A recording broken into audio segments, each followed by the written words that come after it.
सुसंस्कृतम बच्चों, कैसे हो आप सब? आशा करती हूँ आप सब स्वस्थ होंगे। तो हमारी क्लास चल रही है यूपी टीजीटी की।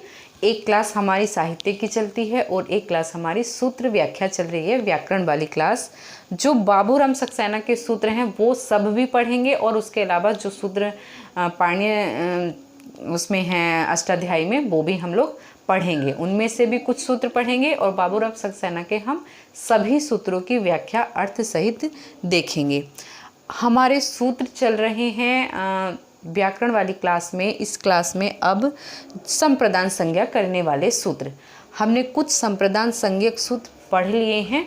चलिए अब देखते हैं अगला सूत्र है आज का। हमारा पहला सूत्र है धारे उत्तमणः। धारे उत्तमणः। अब इस सूत्र का अर्थ देखते हैं क्या होता है, सूत्र क्या करता है और कौन सा सूत्र है। ये हमारा संप्रदान संज्ञा सूत्र है। धारे उत्तमणः जो सूत्र है वो संप्रदान संज्ञक सूत्र है।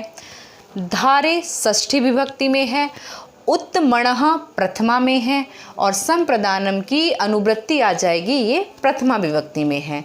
पद हमारे दो हो गए, ठीक है। धारे में जो धातु है वो धातु है ध्री धातु।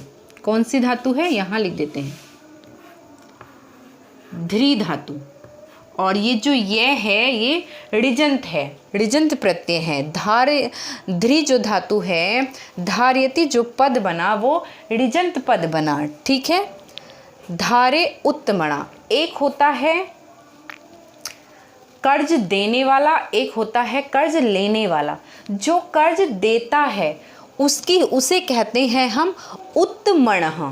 उत्तमणः जो कर्ज देता है और जो कर्ज लेगा उसको बोलते हैं हम संस्कृत में अधमणः, ठीक है। उत्तमणः, इसका जो अर्थ है उत्तमणः का अर्थ है कर्ज, कर्ज या उधार, ठीक है। कर्ज या उधार, कर्ज या उधार देने वाला, ठीक है, देने वाला क्या बोला जाएगा, उत्तमण, ठीक है। और अधमण किसे बोलेंगे, अधमणः। अधमणः जो कर्ज लेता है, जो कर्ज ले रहा है, कर्ज लेने वाले को, ठीक है।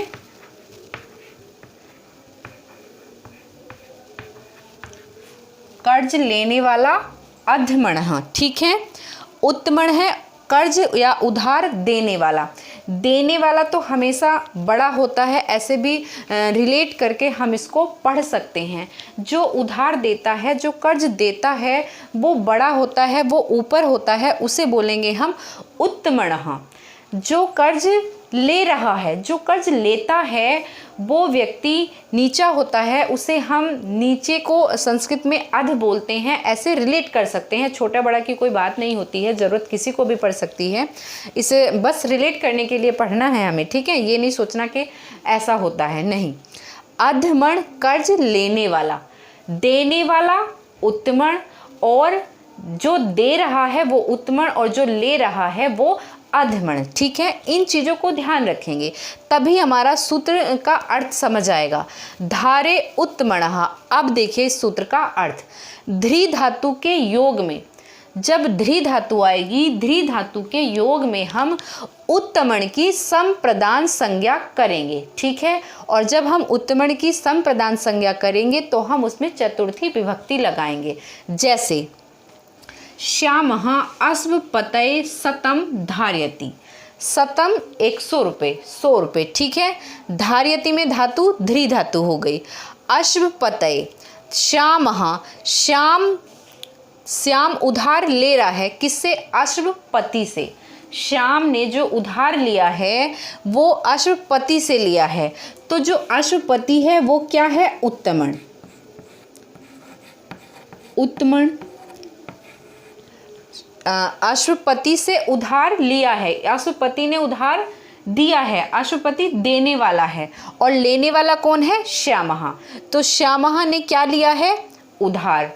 श्यामा ने उधार लिए हैं 100 रुपये और अश्वपतय ने दिए हैं।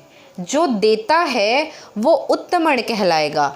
और ध्री धातु के योग में, ध्री धातु का भी योग है, ध्री धातु के योग में उधार देने वाला, जो उधार देता है उसे उत्तमण कहेंगे। सूत्र में देखिए, धारे उत्तमणा यानी धार ध्री धातु के योग में, षष्ठी विभक्ति है धारे में, तो ध्री धातु के योग में उत्तमण, उत्तमण में उत्तमण की संप्रदान संज्ञा। ठीक है, तो उत्तमण की हम क्या करेंगे, संप्रदान संज्ञा, और संप्रदान संज्ञा जिसकी होगी उसमें चतुर्थी विभक्ति। ठीक है,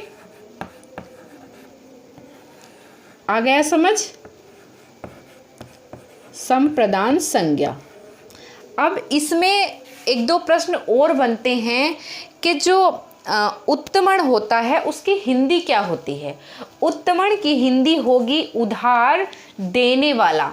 अब दूसरा वर्ड आता है, दूसरा पद आता है उधार अधमण।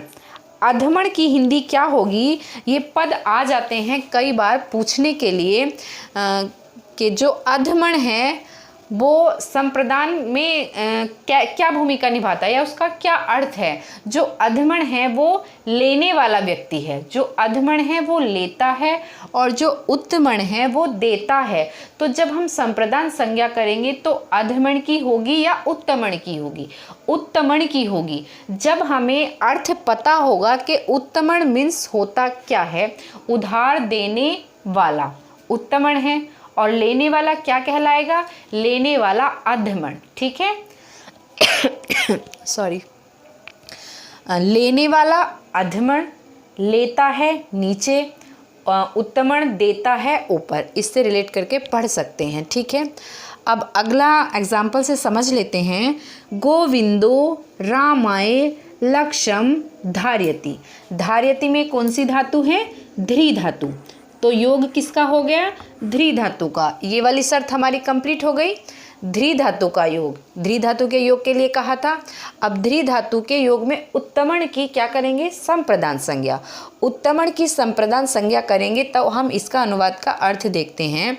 गोविंद ने, गोविंद में प्रथमा है, गोविंद ने रामाय, राम, गोविंद ने राम से लक्ष्यम 1 लाख रुपए उधार लिए। गोविंद ने राम से 1 लाख रुपए उधार लिए, तो राम ने दिए हैं। राम ने किसे उधार दिया है 1 लाख रुपए, गोविंद को। तो हमारा राम क्या हुआ, उत्तमण। तो उत्तमण की क्या हो जाएगी, संप्रदान संज्ञा। और जिसकी हम संप्रदान संज्ञा करेंगे उसमें हम विभक्ति लगाएंगे चतुर्थी। विभक्ति कौन सी आ जाएगी, चतुर्थी। ठीक है,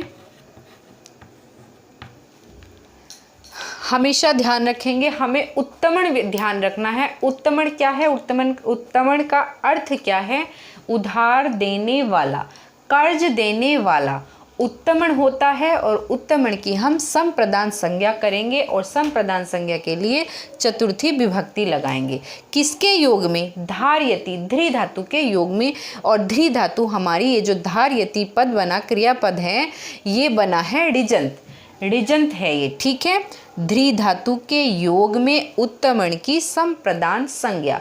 अब आपसे प्रश्न किसी भी तरीके से पूछा जाए तो आपको आना चाहिए। धारे उत्तमणा कैसा सूत्र है, संप्रदान संज्ञा सूत्र। ठीक है, धारे में कौन सी विभक्ति है, षष्ठी।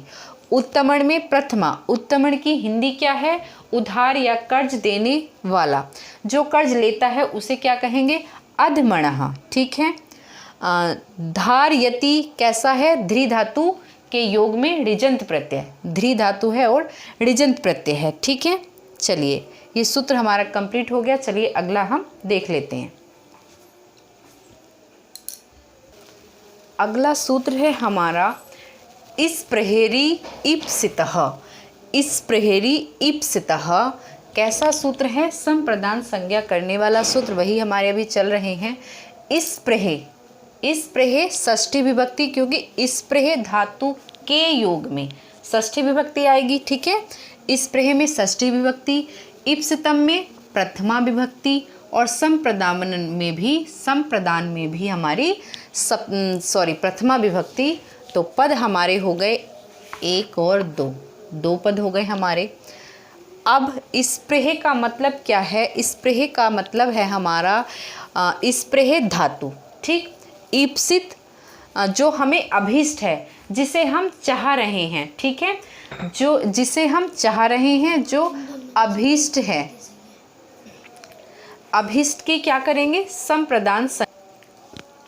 स्प्रेह क्या हो गई? धातु। स्प्रेह धातु के योग में, ठीक है। ईप्सित क्या हो गया? जिसे हम चाह रहे हैं, जो हमें ईप्सित है, जो हमें अच्छा लग रहा है, जो हमें ईप्सित है, जो हमें अभीष्ट है, ठीक है। स्प्रेह धातु के योग में ईप्सित की क्या करेंगे हम? संप्रदान संज्ञा। स्प्रेह धातु है षष्ठी विभक्ति, ईप्सितम प्रथमा विभक्ति, संप्रदानम प्रथमा विभक्ति। पद हमारे 2 हो गए।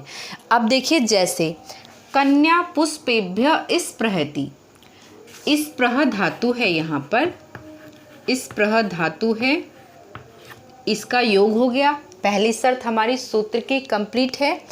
पुष्पेभ्य, कन्या किसको चाह रही है? कन्या को क्या पसंद है? कन्या का अभिष्ट क्या है? पुष्प, फूलों को चाह रही है। तो पुष्पेभ्य क्या हुआ? इस अभीष्ट। तो अभीष्ट की क्या करेंगे हम? संप्रदान संज्ञा, संप्रदान संज्ञा।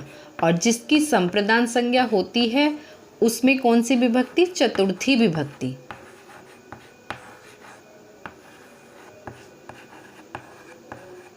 कंप्लीट। स्प्रेह धातु के योग में जिसे चाहा जाए, जिसे हम चाह रहे हैं, जो हमें अभीष्ट है। कन्या को क्या अभीष्ट है? पुष्प। क्या चाह रही है वो? पुष्पों को, ठीक है, फूलों को। तो ये जो चाहा जाए, जो अभीष्ट है, उसकी संप्रदान संज्ञा, और जिसकी संप्रदान संज्ञा उसमें चतुर्थी विभक्ति।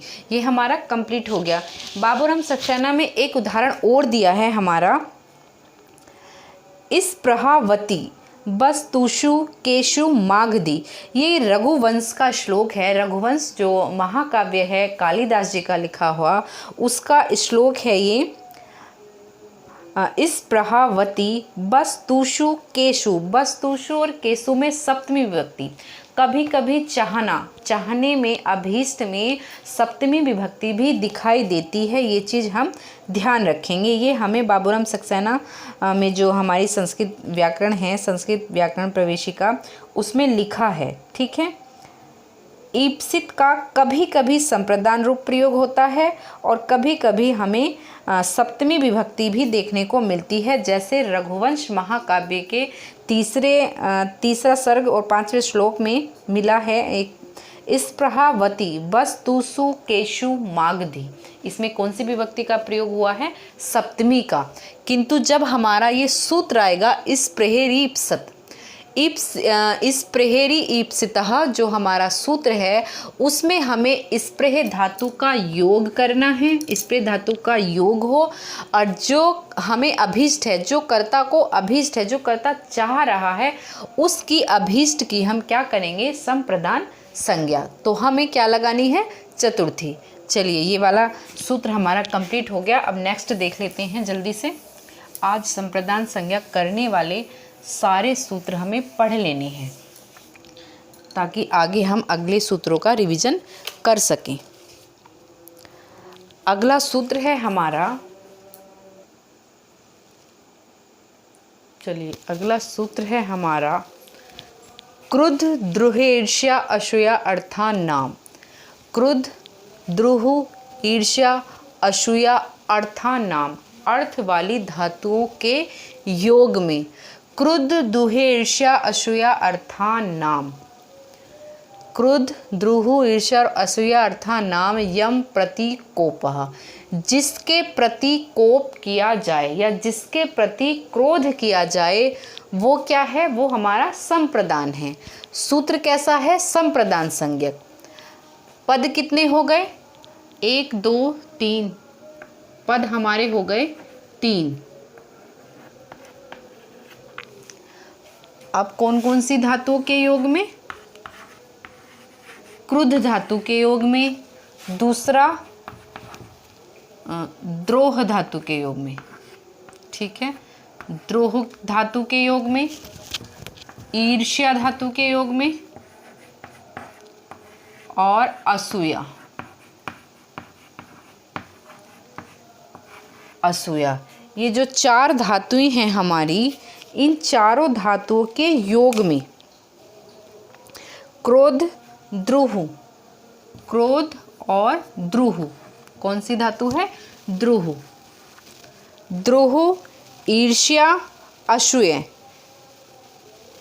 क्रोध, द्रोह, ईर्ष्या, ईर्ष्या और असूया। ठीक है, 1 2 3 टोटल हमारी 4 धातु हैं। इन चारों धातुओं के योग में या इनके समान अर्थ देने वाली और भी धातुएं हों तो उनके योग में क्या होगी? संप्रदान संज्ञा। उनके योग में हम क्या करेंगे? संप्रदान संज्ञा। किसकी संप्रदान संज्ञा करेंगे? इसका अर्थ समझिए, जिसके ऊपर क्रोध किया जाए या जिसके ऊपर कोप किया जाए वो संप्रदान है, उसे संप्रदान समझना चाहिए। जब हम उसे संप्रदान समझेंगे तो हम उसकी संप्रदान संज्ञा करेंगे और संप्रदान संज्ञा में चतुर्थी विभक्ति लगाएंगे। ठीक है, चलिए इस एग्जाम्पल देख लेते हैं। इसमें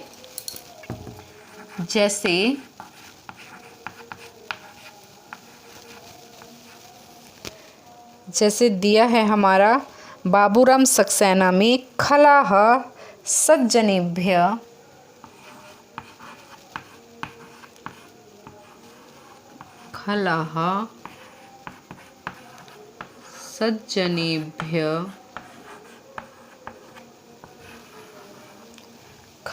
सज्जनेभ्य अश्रूयन्ति।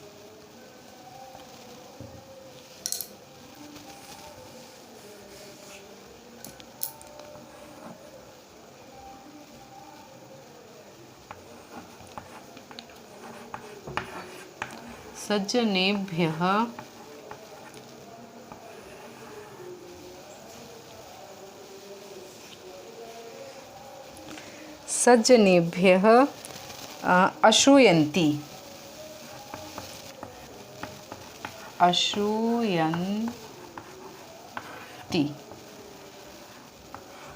कौन सी धातु आ गई इन चारों में से? ये वाली धातु। इन चारों में से हमने कौन सी धातु ली? अश्रूयन्ति। ठीक है, जो दुष्ट लोग हैं वो सज्जनों में अवगुण निकाला करते हैं। क्या ढूंढते हैं? अश्रूयन्ति अवगुण। अश्रूयन्ति या बुराई, अश्रूयन्ति बुराई ढूंढते हैं या दोष ढूंढते हैं या उनके अवगुणों को, सज्जनों के अवगुण ढूंढते रहते हैं। कौन? खल, जो दुष्ट व्यक्ति होता है वो सज्जनों के क्या ढूंढता है?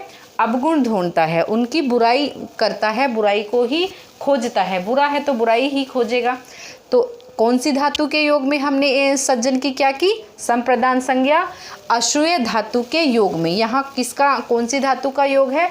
अश्रूय। अश्रूय धातु के योग में सज्जनेभ्य हमारा संप्रदान संज्ञक है।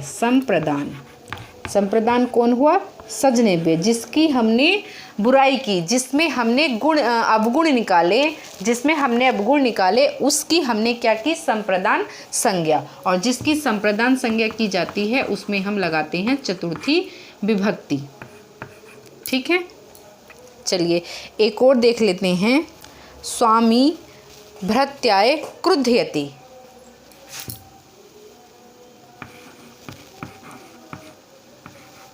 स्वामी भृत्याय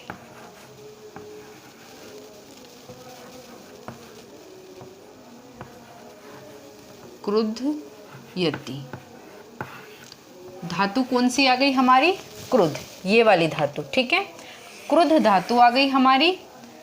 और स्वामी ने किस पर क्रोध किया? भृत्य यानी नौकर पर। स्वामी यानी मालिक नौकर पर क्रोध करता है। तो क्रोध किस पर किया जा रहा है? जिस पर क्रोध किया जाता है वही हमारा संप्रदान संज्ञक होगा। तो क्रोध किस पर किया? नौकर पर। तो नौकर क्या हुआ? हमारा संप्रदान, और संप्रदान में चतुर्थी विभक्ति। ठीक है, स्वामी भृत्याय क्रुध्यति। ठीक हो गया बेटा। और दूसरा खलाह सजनेभ्य अशुयंती, एक और देख ले, 4 और देख लेते हैं, बता ही देती हूँ आपको।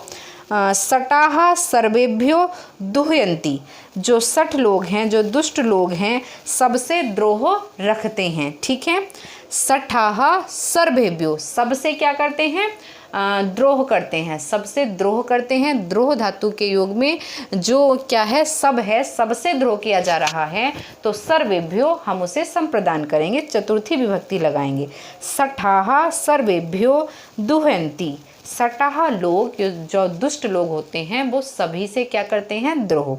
द्रोह धातु के योग में कौन सी विभक्ति, चतुर्थी विभक्ति। ठीक है, दुर्योधनः पांडवेभ्य ईर्ष्यति स्मः, जो दुर्योधन है वो पांडवों से क्या करता था, ईर्ष्या करता था, उनसे वो जलता था, ईर्ष्या रखता था, द्वेष भाव रखता था। जो ये क्रोध, द्वेष, ईर्ष्या वाली जो धातुएं हैं, इनका अर्थ अगर कोई अन्य धातु भी देती है, जिस पर क्रोध या जिससे ईर्ष्या की जा रही है, जिससे द्रोह किया जा रहा है, जिससे हमें अशुयंती, असूया, दोष निकाले जा रहे हैं, जिसके उसमें हम संप्रदान संज्ञा करेंगे और उसमें चतुर्थी विभक्ति लगाएंगे। ठीक है, चलिए हमारा ये वाला सूत्र भी कंप्लीट हो गया। चलिए अगला और देख लेते हैं।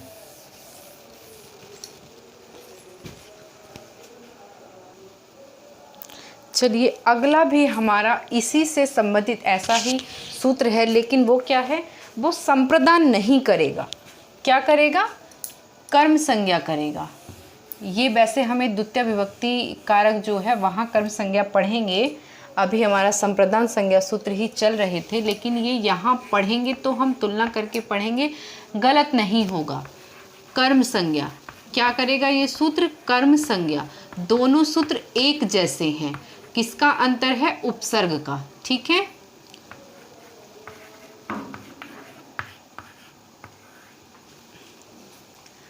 क्रुद्ध और द्रुह धातु जब उपसर्ग के साथ आए, उपसर्ग सहित आए, तो क्या करेंगे, कर्म संज्ञा करेंगे। जिसके प्रति भी क्रोध कर रहे हैं, द्रोह कर रहे हैं, जिसके प्रति हम गुस्सा कर रहे हैं, जिसके प्रति हम द्रोह कर रहे हैं, उसकी कर्म संज्ञा करेंगे। कब करेंगे, जब उपसर्ग सहित ये क्रुद्ध धातु या द्रोह धातु आएंगी। इन धातुओं के साथ जब क्रियापद बनेगा तो उसमें जहाँ भी उपसर्ग होगा उसकी हम कर्म संज्ञा करेंगे, ना कि संप्रदान संज्ञा। ठीक है, क्रुद्ध, द्रोह और असूया, ईर्ष्या जो हमने इससे पहले सूत्र में पढ़ी हैं, उनकी संप्रदान संज्ञा होगी तब जब वहाँ उपसर्ग नहीं आएगा, और जब उपसर्ग आएगा उन धातुओं के साथ में तब हम करेंगे कर्म संज्ञा।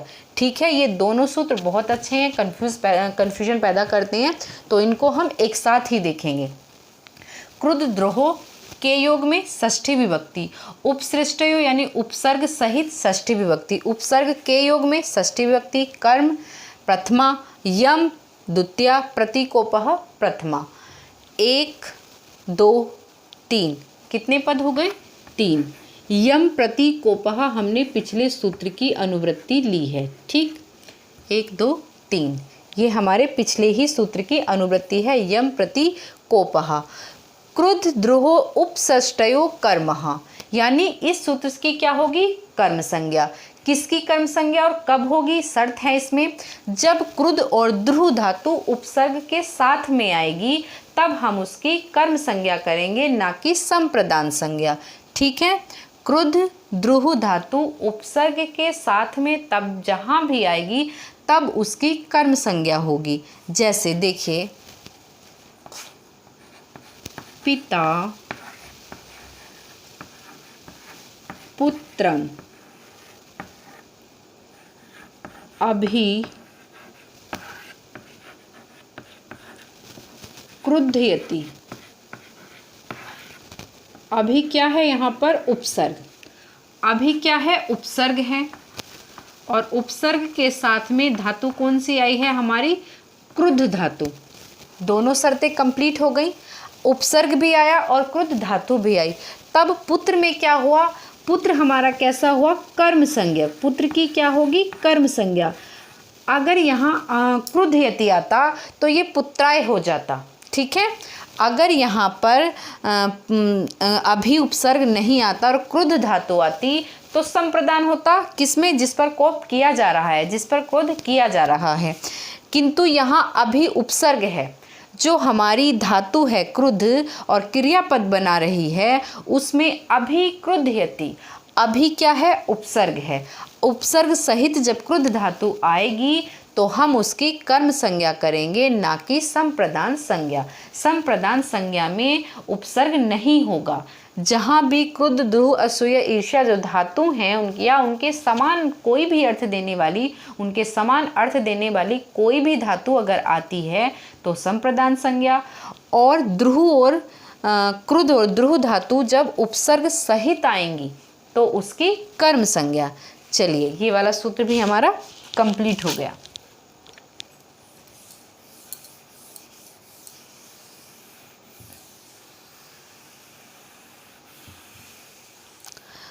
अगला सूत्र है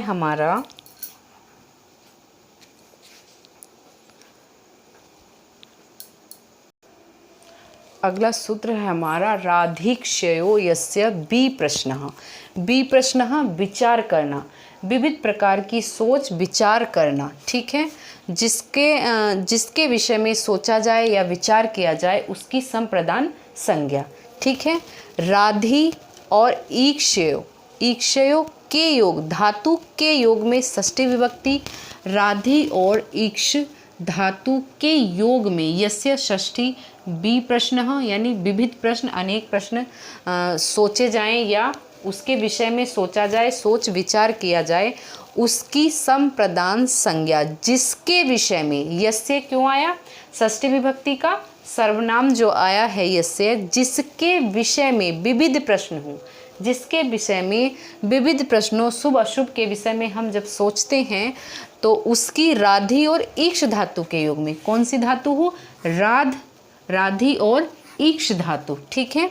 जैसे श्यामाय राधयति, श्यामाय ईक्ष्यते, तो श्याम के विषय में, श्याम के बारे में और श्याम के विषय में क्या कर रहे हैं, राध धातु के योग में, ईक्ष धातु के योग में किसके विषय में सोचा गया, किसके विषय में शुभ अशुभ का विचार किया गया, श्याम के विषय में। बी प्रश्न किसके लिए आया, संप्रदान के लिए, और हमने यहाँ श्यामाय लिया है, श्यामाय के लिए। राधि धातु है, ईक्ष धातु है, इनके योग में जो जिसके विषय में हम सोच विचार कर रहे हैं, विविध प्रश्न हैं जिसके विषय में, वही हमारा संप्रदान संज्ञक होगा। तो इसमें संप्रदान संज्ञा और चतुर्थी विभक्ति, ठीक है। संप्रदान संज्ञा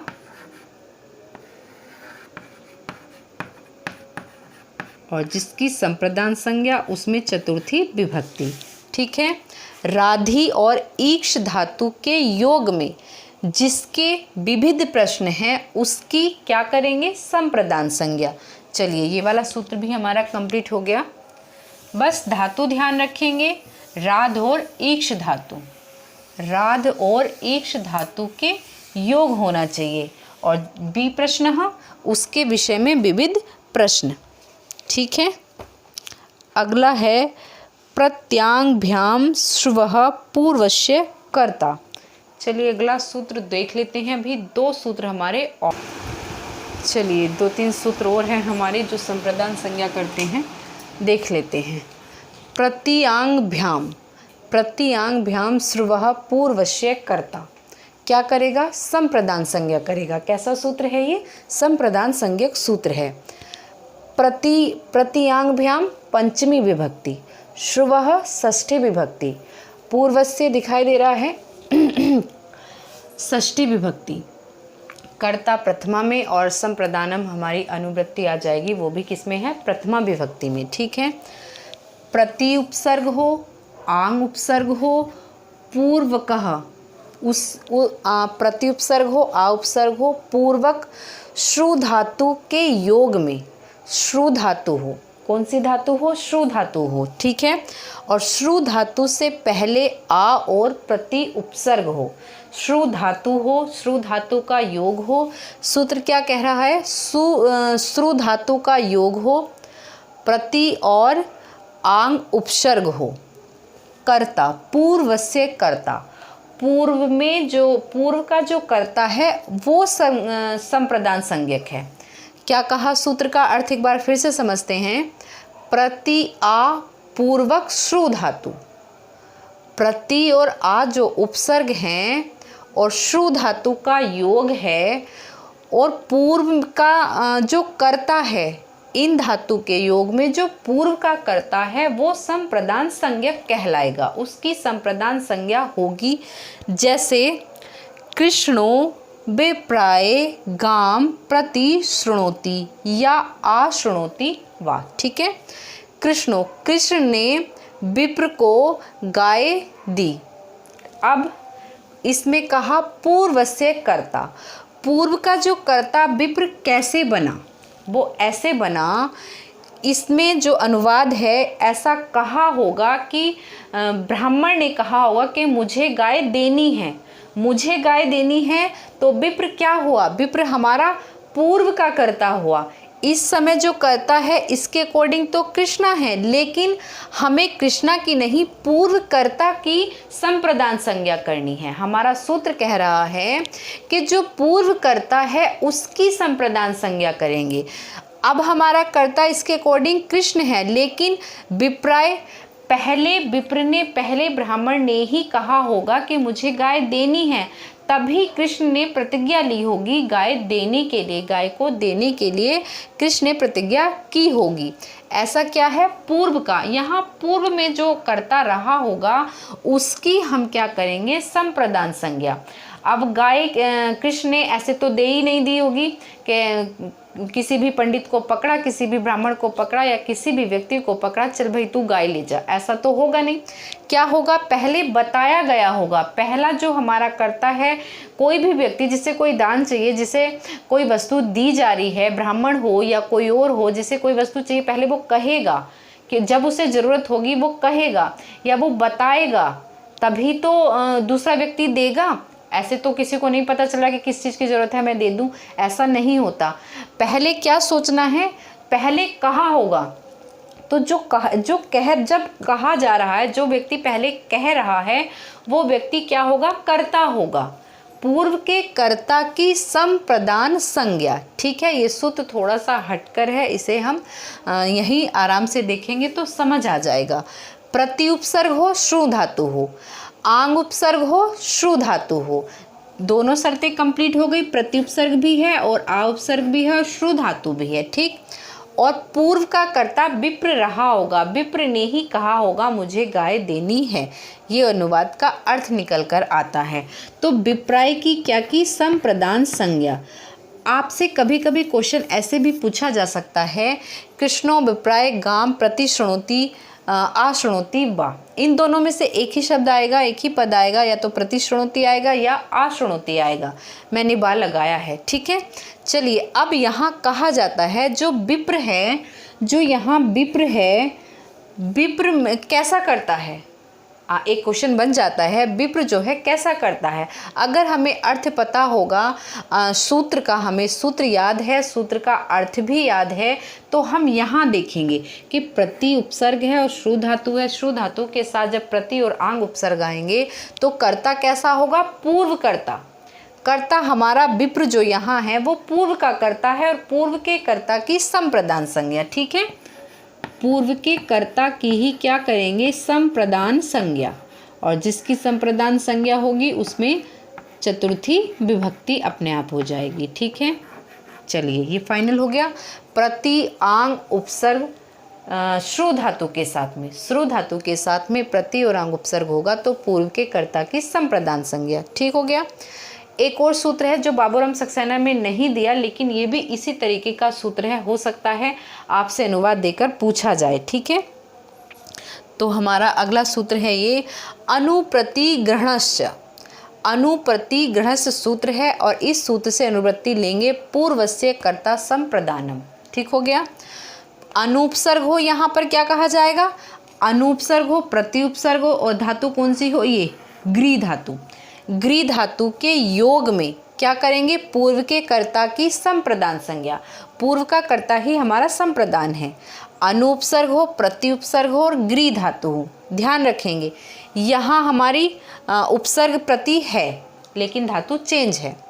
यहाँ पर प्रति भी उपसर्ग है और यहाँ पर भी प्रति उपसर्ग है, दोनों में प्रति उपसर्ग है लेकिन धातु हमारी चेंज है। इसीलिए मैंने इन दोनों को एक साथ पढ़ाया। ठीक है, यहाँ श्रु धातु है प्रति उपसर्ग के साथ, यहाँ प्रति उपसर्ग के साथ ग्री धातु है और अनु उपसर्ग के साथ भी ग्री धातु है। जैसे होत्रे अनुगृह्णति, होत्रे प्रति गृह्णति, ग्री धातु प्रति उपसर्ग, ग्री धातु अनु उपसर्ग। तो होत्रे की क्या है, होत्रे हमारा पूर्व का कर्ता हो गया और पूर्व के कर्ता की क्या की हमने, संप्रदान संज्ञा। तो ये हमारा संप्रदान है। पूर्व का कर्ता संप्रदान संज्ञक है।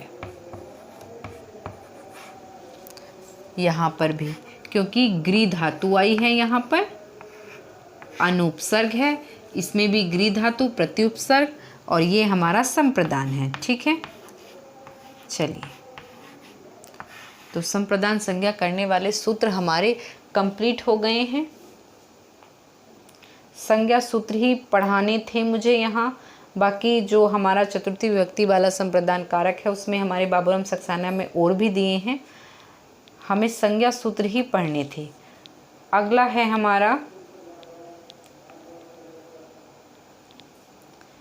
ये रहने दीजिए, ये संज्ञा सूत्र नहीं है। ठीक है, चलिए वार्तिक हैं, ये जब मैं कारक वाला टॉपिक पढ़ाऊंगी तब आपको कंप्लीट करा दूंगी।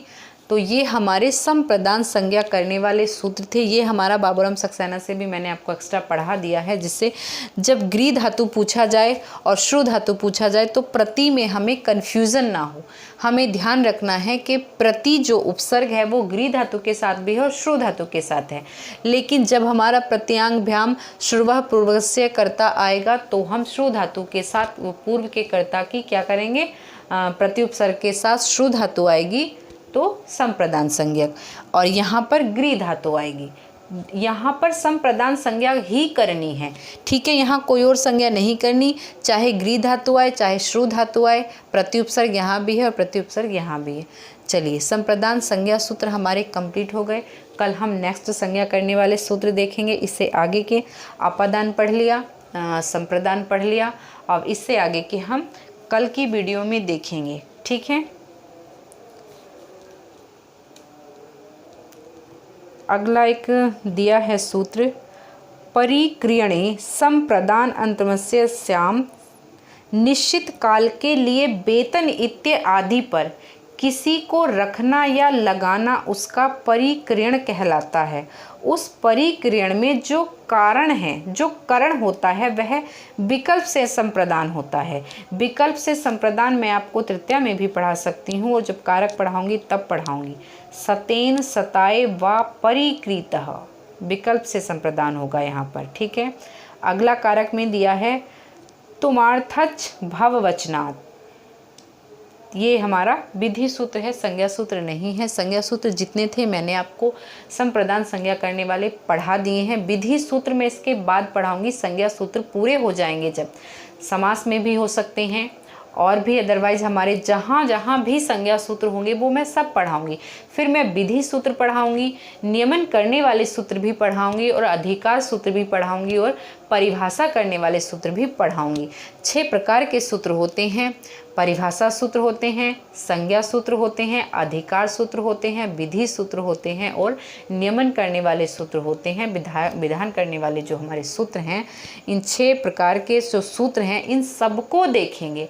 इन सब में हमारे संधि वाले सूत्र भी आएंगे, कारक वाले सूत्र भी आ जाएंगे और जो हमारे समास में लगते हैं वो सभी सूत्र हम यहाँ पढ़ लेंगे। ठीक है, हाँ, जब हम सूत्र पढ़ लेते हैं, अधिकांश सूत्रों की नॉलेज हमें हो जाती है तो हमसे अपने आप से सूत्र वाले क्वेश्चन और व्याकरण का आधा पोर्शन अपने आप ही तैयार हो जाता है।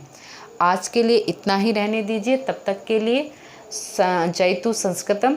चलिए आगे कल मिलते हैं।